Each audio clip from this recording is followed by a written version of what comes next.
While scanning the restaurant for my client, my eyes unexpectedly landed on my ex-wife, Emily. She was cozied up with a slightly overweight, middle-aged man who looked like he had once been in good shape, but had clearly let himself go over the years. Emily sat next to him, looking utterly content, and everything about this man screamed wealth. As I stood there in the foyer, memories of our past life together came rushing back, even though 3 years had passed since our divorce. The emotions felt as fresh and painful as if it had all happened yesterday. Instead of being by her side, I found myself watching from a distance, a mere observer to her new life where her desires were met, and my troubles had only just begun. It all started with a business trip to Albany for a client meeting. To avoid the exhausting drive back, I had planned to stay overnight. However, just an hour into the trip, the client called to cancel because of a car accident. Although he was fine, he apologized profusely for the inconvenience. I reassured him it wasn't a big deal and suggested we reschedule. Despite my outward calm, the unexpected change in plans left me dreading the 2-hour drive back. Determined to make the best of it, I decided to surprise my wife with a romantic dinner. 90 minutes later, I finally turned onto my street, looking forward to the evening. What greeted me instead were 3 unfamiliar cars parked in my driveway. Knowing Emily often invited friends over when I was away, I brushed it off and parked on the street. I entered the house, expecting everything to be normal. However, the sight of clothes scattered across the living room floor immediately set off alarm bells. Standing there, a sinking feeling washed over me as I realized that the sounds I heard were not innocent. My wife's moans were unmistakably those of pleasure, not distress. My heart sank as the painful truth hit me. Emily was cheating on me. Despite my reluctance, I knew I had to confront whatever was happening upstairs. As I reached the top of the stairs, I could hear her primal screams. Peeking around the bedroom door frame, I was met with a sight that turned my stomach. There were 3 men with her, 2 strangers and her boss, Mark Bennett. They had my wife involved in acts that made my blood boil. My hatred for Mark intensified as he lavished her with praise, exploiting her for his gain. They treated her like a mere object, using vile language and asserting their dominance over her. Watching this, I felt a mixture of anger and disgust, unable to reconcile this woman with the Emily I had known for 10 years. Quietly retreating, I slipped downstairs unnoticed and sought refuge in my office. I grabbed my digital video camera, which fortunately still had some battery life and an old holiday cassette inside. My aim was to record this betrayal, not for any voyeuristic pleasure, but to have evidence for legal reasons. Setting up the camera at the bedroom door, I captured footage of my wife and her companions, enduring only a few agonizing minutes before my emotions got the better of me. While some might find such a scene arousing, it filled me with nothing but sadness and a deep sense of betrayal. Feeling utterly deflated, I went back downstairs to collect my thoughts. In my office, I retrieved my gun from the safe, flicking off the safety just in case. Though I wasn't prone to violence, the urge to take control if things got out of hand was overwhelming. Returning to the living room, I took the car keys and wallets from the pants discarded on the floor. I then went outside and deflated the tires of all the cars, including Emily's. A sinister grin spread across my face as I concocted a plan, sure it would succeed.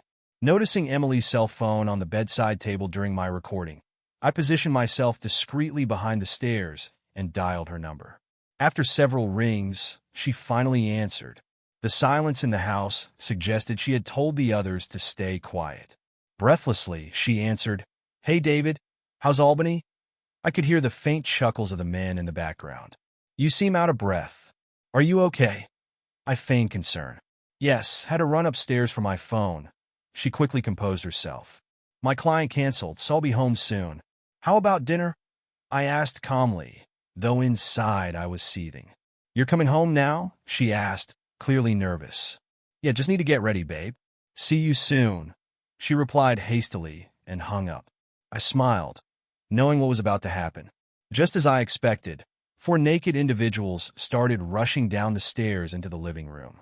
The men quickly dressed, and Emily threw on some clothes as they all scrambled to leave. She slipped on her shoes and jacket, glancing outside, hoping they'd be gone. If she hadn't been so flustered, she might have noticed my car parked on the street. I snuck into the house through a secret door. The men began shouting at Emily all at once, causing her to step onto the porch to try and hear them better. At that very moment, I slammed the front door shut and locked it behind her. Emily caught a glimpse of my face through the window, trying to plead with me, but the time for talking was over. The men came back to the porch, banging on the door and demanding their belongings. Sensing their intentions, I called 911, reporting an attempted break-in. The dispatcher informed me that a neighbor had already called, giving my name and address. The police arrived quickly, within just 2 minutes.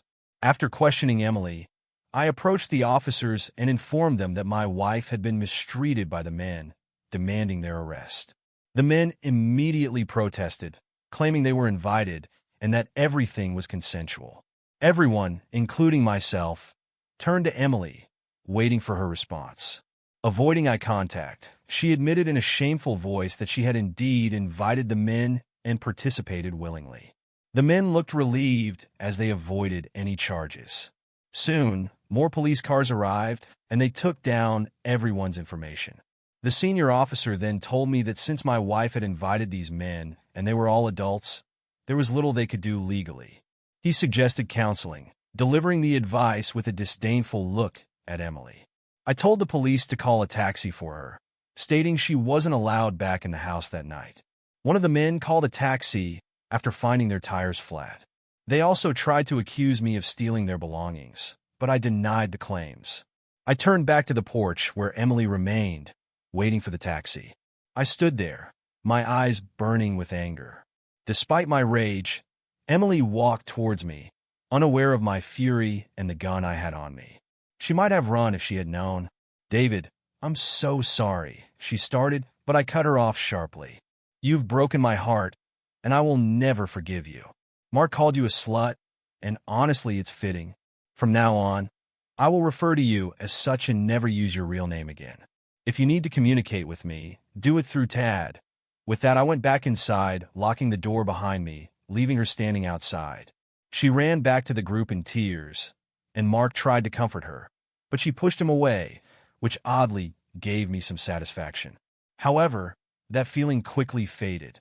Returning to my bedroom, the lingering smell of lemon only fueled my anger. I tore through the room in a rage, throwing the mattress out onto the lawn. I grabbed my toolbox from the garage and dismantled the bed, tossing its pieces outside as well. Back in the bedroom, I picked up Emily's phone, scrolling through her contacts and messages. As expected, I found disgusting emails, photos, and videos of her with various men. It was clear she knew them well. I laughed bitterly at my past ignorance, realizing those days were gone. I took all her belongings from the bedroom and dumped them on the front lawn. Moving to the guest room, I found more of her things. While emptying the last drawer, I felt something jammed inside. Angrily, I yanked it open, revealing several DVDs hidden beneath. One of the cases cracked, but the disc was intact. My heart sank again as I examined the DVDs. I didn't think it could get worse, but it did. Downstairs, I arranged everything on a shelf and started watching. The first DVD showed Emily with her friend Jessica at Jessica's house, engaging in intimate acts with different people.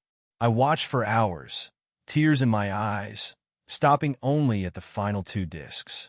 The first of the last 2 showed Emily with her tennis instructor, a service I paid for. She always came home too tired for intimacy after her lessons, which now made sense. The second DVD was the worst. Emily in her office with Mark and his boss, Jack Miller, a man with a great reputation in the community. Seeing this, I felt betrayed on another level. I carefully placed her phone, the DVDs, and the tape I had recorded earlier into a large envelope. I planned to give it all to my lawyer and my best friend, Chris Hayes, one of the few people I trusted. Nothing else mattered at that moment. I powered up Emily's computer and copied every file, email, photo, and video onto external drives. It took an hour, but I was determined. After that, I sat down to go through her digital archives. I found videos similar to those on the DVDs and explicit photos. Digging deeper, I uncovered emails from the past 6 months, hidden under misleading file names, revealing even more of her betrayals. I uncovered a series of emails between Emily, Mark, and several other men, including exchanges with Jessica. I had dismissed them last week, but one particular email nearly broke me. For a brief moment, the thought of using my weapon crossed my mind, but I quickly realized she wasn't worth it. I needed to stay strong. The email that devastated me was from Emily to Jessica. Jessica had asked why she hadn't left me and to describe her ideal future husband. Emily's response was brutally honest and cut deep. Jessica, I'm done with David. He's faithful, but a fool. I'm afraid he's getting close to discovering my double life. He's not entirely clueless, but love blinds him. He's been gaining weight lately, and his growing belly is such a turn-off. Compared to other men, he's lacking. I hate his beard and mustache. They make him look disgusting. I used to love him, but the excitement of the past few years is too good to give up. His lawyer friend could be a problem if he gets involved.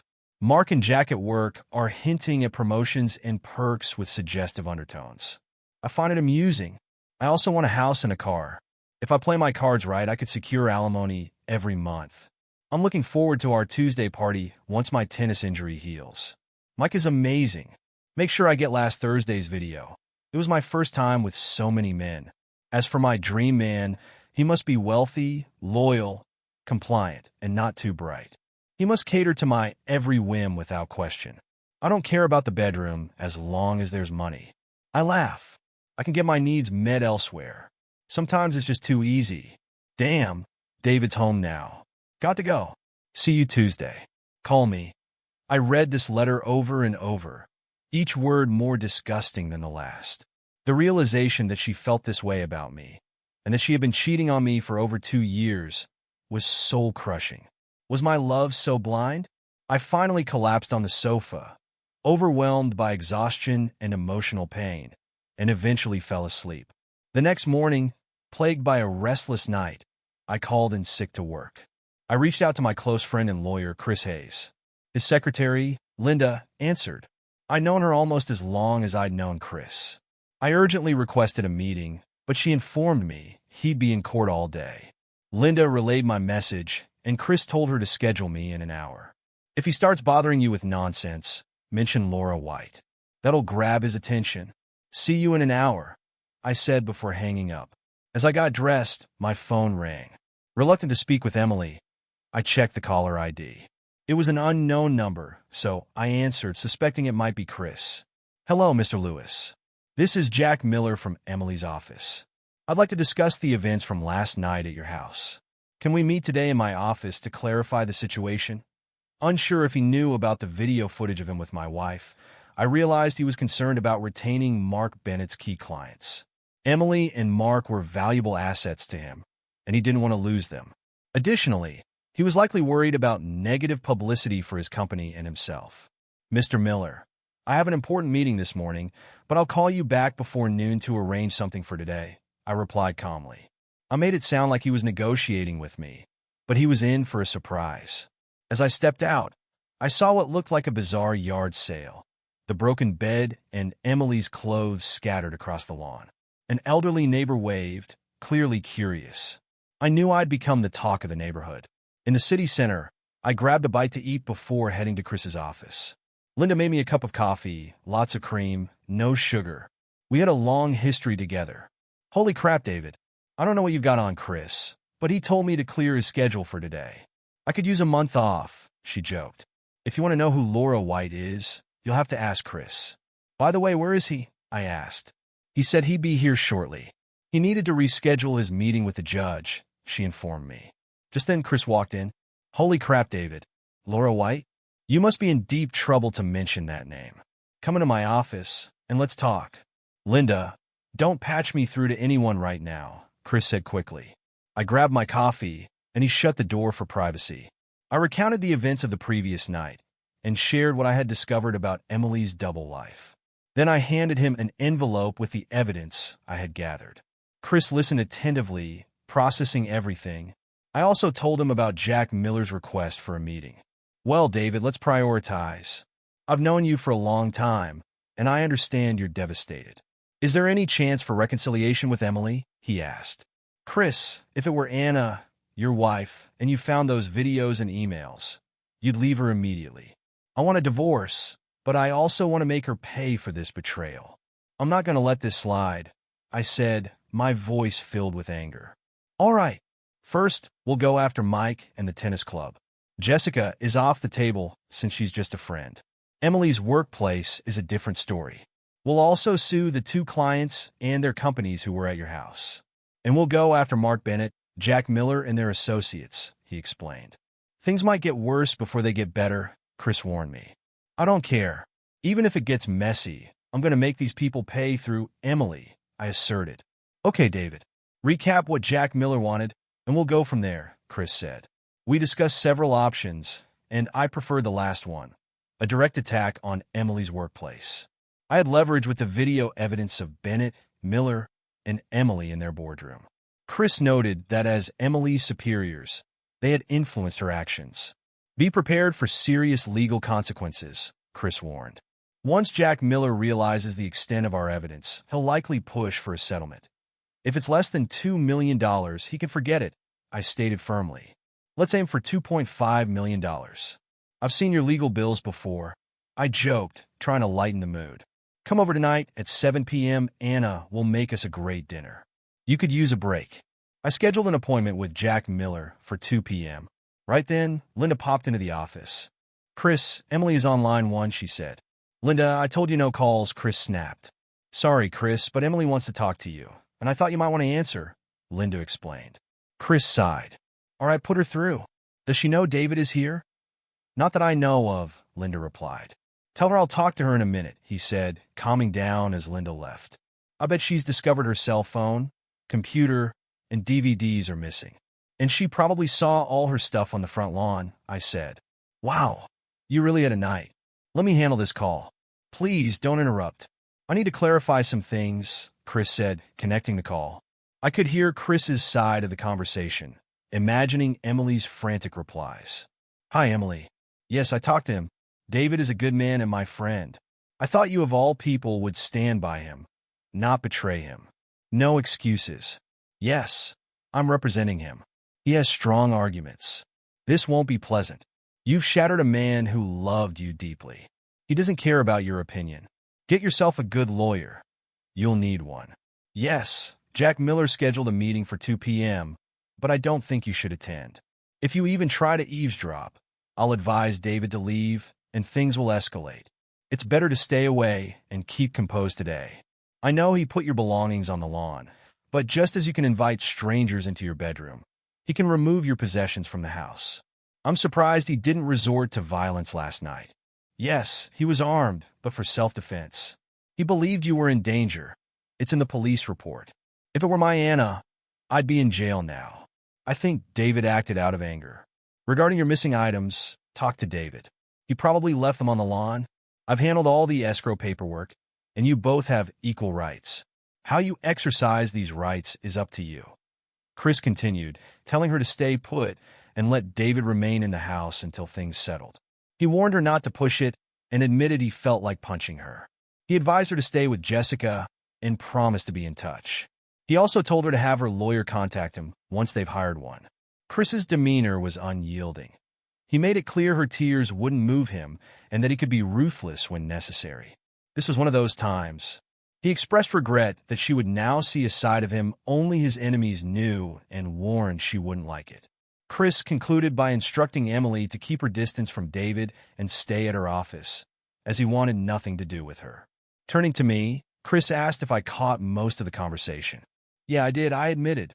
I want to confront her face-to-face and tell her how I feel, but I don't think I can bear seeing her again. Not yet. I have a couple of requests for you, David, Chris said, shifting to a more positive tone.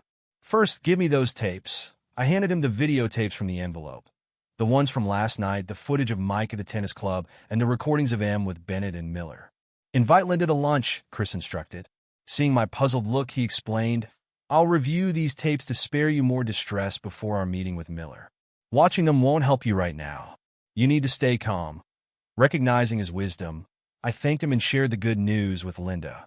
She joked about going to an upscale restaurant if Chris was paying. We laughed and left the office. Linda was a great lunch companion, helping me forget my troubles for a while. When we returned, we found Chris in high spirits, doing a little victory dance. "These recordings are a game changer, David. I can't believe it," he exclaimed. My bittersweet expression must have clued him in. "Oh, David, I'm sorry. I didn't realize how much these videos hurt you. I was just excited about the evidence," he apologized. "David, come over here. I need you to see something," Chris beckoned. I stood behind him, looking at the screen. "Did you watch the entire video Mike shot at the tennis club with him?" he asked. "No, I only skimmed through some of it. It was tough to watch without wanting to lash out," I admitted. "Brace yourself for this," Chris said, his tone grave. Right after Mike and Em finished, a small crowd gathered in the men's locker room. Yes, the tennis club's locker room. It's hard to believe, but she allowed the other men who were watching to join in after Mike. "I'm not sharing this to upset you, but to show you the kind of person we're dealing with," Chris said, pointing to the screen on his desk.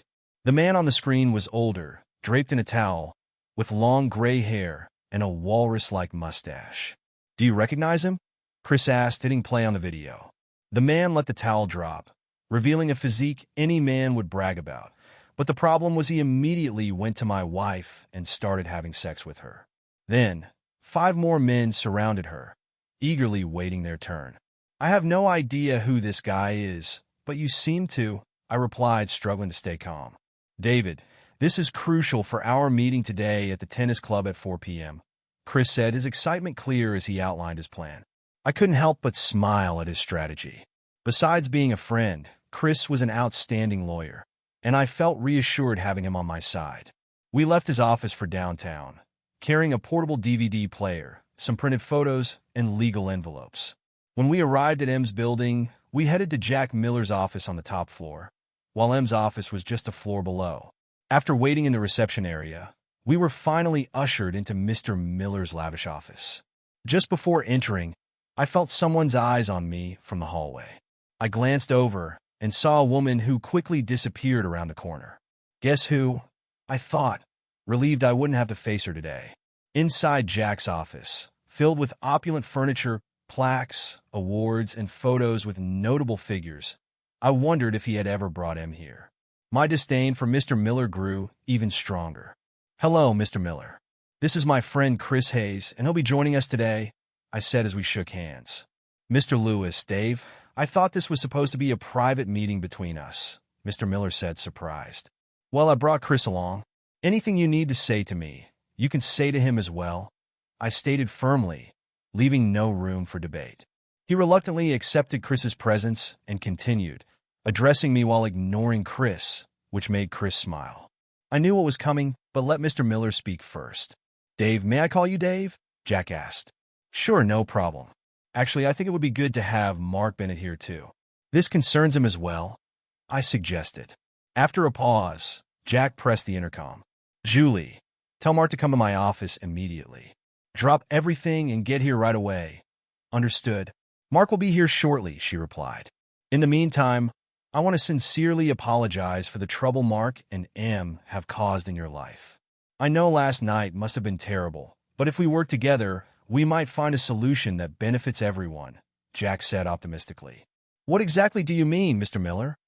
I asked, waiting for Mark to arrive. "I genuinely care for your wife, Em," Jack started, but was interrupted by Mark's entrance. Mark hesitated, looking like he might leave, but Jack told him to sit down. Reluctantly, Mark obeyed, avoiding my gaze. "Dave, I want you to know I care for Em like a daughter," he began, but Chris cut in. "Are you implying you have a penchant for incest, Mr. Miller?" Chris asked, catching him off guard. I chuckled, understanding Chris's point. "What? Are you accusing me of incest?" "What is this about?" he responded, clearly offended. "Let me show you." "A picture is worth 1,000 words, Chris said, placing the DVD player on Jack's desk. "These are screenshots from the video you're about to see," he said, handing them to Mark, who reluctantly passed them to Jack. The images clearly showed Jack and Mark with my wife, leaving no doubt about their actions. Jack probably recognized his own boardroom table where the events took place. "Are you telling me you recorded this and shared it?" Jack asked, nearly speechless. Mark was too stunned to respond. Here's how it's going to go, Mr. Miller, Chris began, enjoying the moment. Firstly, Em keeps her job. David believes she'll need it, and she fits in well here, Chris said with a wink at Jack. Secondly, Mr. Bennett is out. Em stays, he goes, Chris stated, pointing at the stun mark. Thirdly, you will give us a financial offer that respects our intelligence. We'll consider your proposal and respond within 5 business days. We might take legal action within 2 months if necessary. Before they could react, Chris started the video, showing Jack and Mark repeatedly engaging in sexual acts with my wife in their boardroom.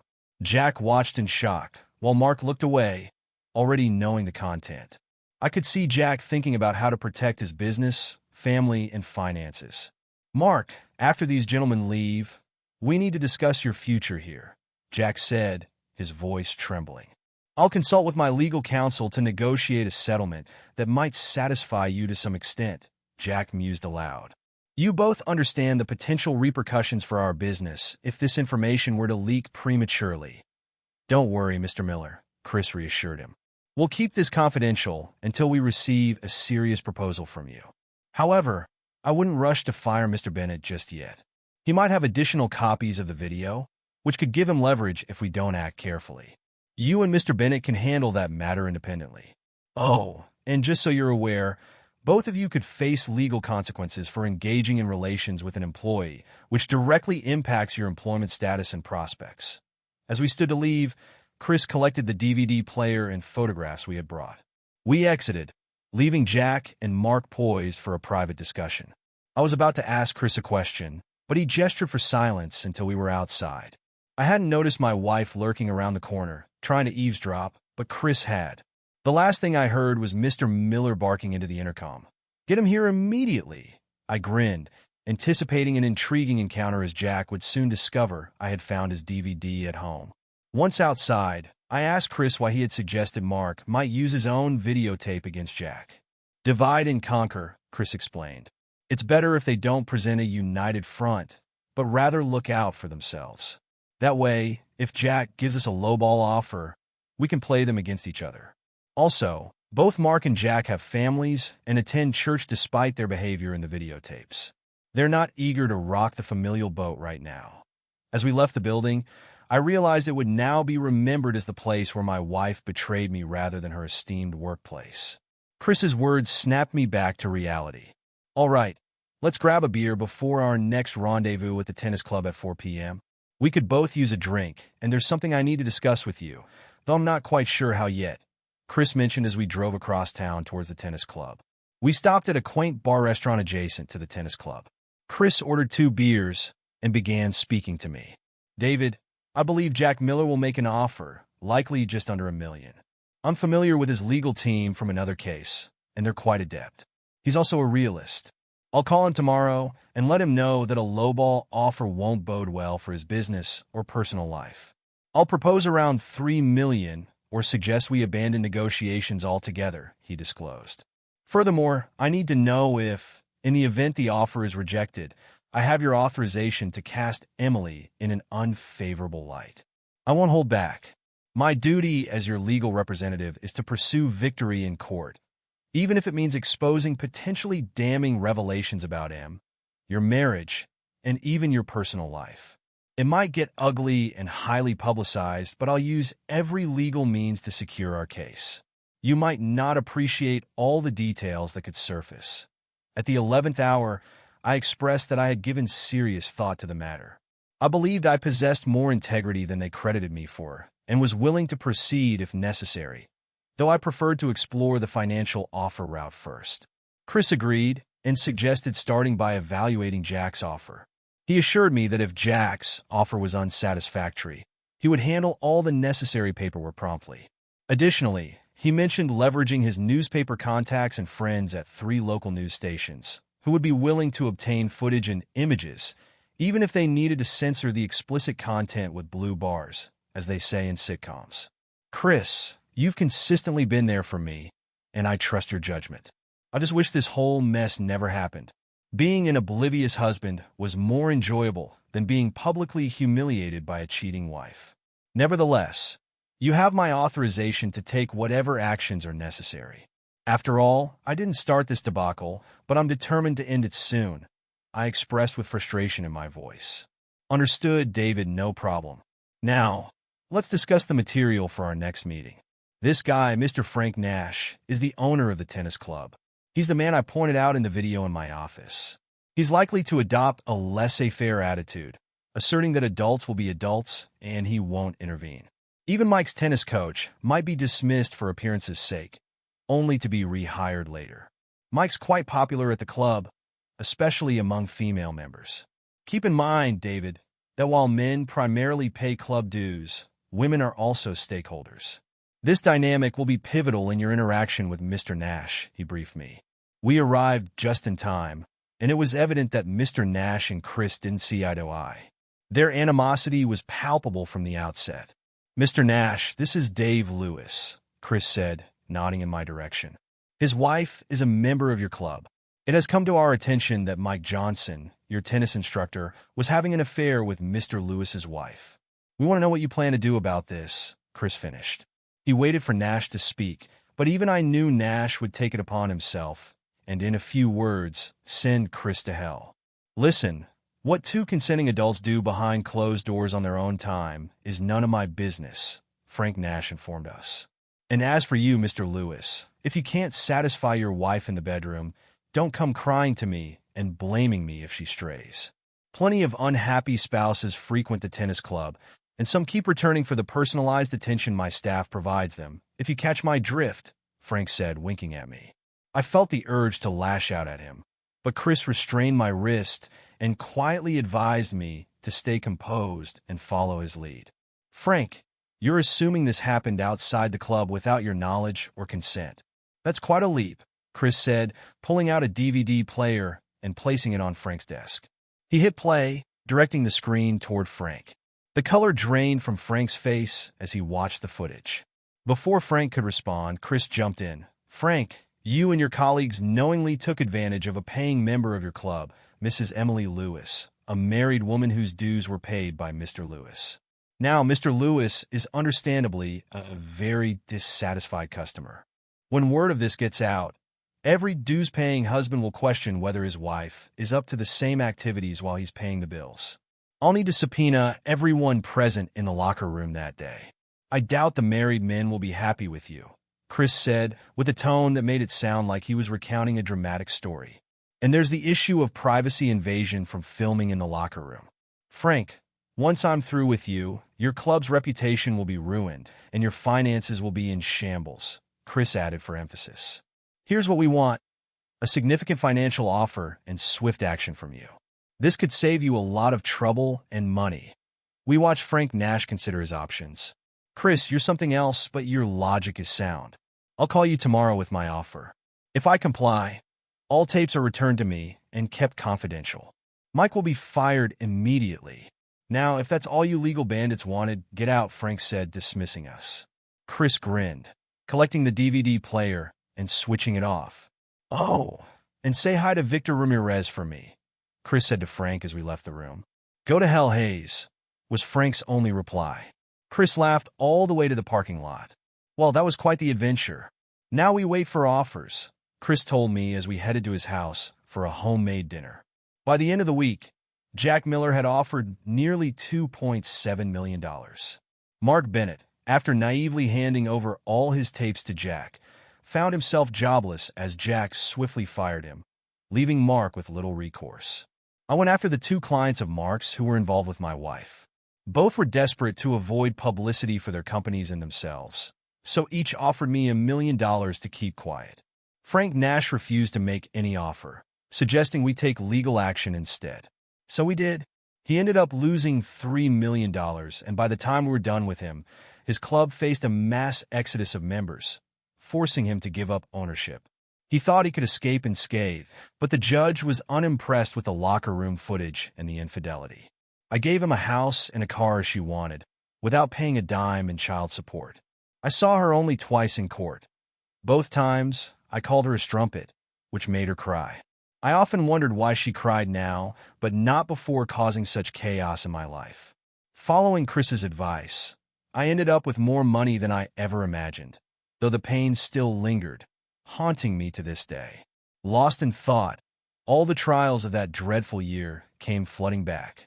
I hadn't realized someone was speaking to me until I snapped out of my reverie and heard the restaurant manager asking if everything was okay. Unsure how long I had stood there, I shook my head to clear it and returned to the present. Sorry, just lost in some old memories. Thanks, I told the manager, noticing his curious glance, much like how people look at someone lost in their thoughts. I headed straight to my ex-wife's table. The shock on her face was clear.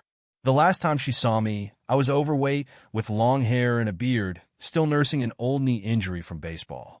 That was my excuse, but in reality, I had settled into a complacent life with her.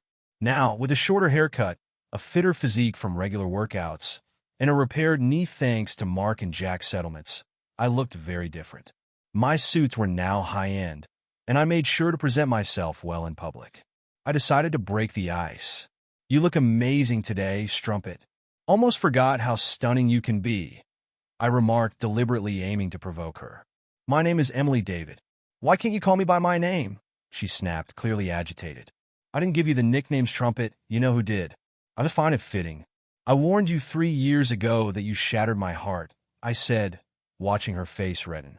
The man next to her started to rise in defense, but she urged him to stay seated. Tears began to well up in her eyes, smudging her makeup. Her boyfriend stepped in. Go fix your makeup, Em. I'll deal with this jerk. With those words, she stood, locking eyes with me as tears streamed down her face. Her reaction surprised me. I didn't think she still had any feelings left for me. Maybe it was guilt. I expect you to be gone when I return, she said tearfully, heading to the restroom.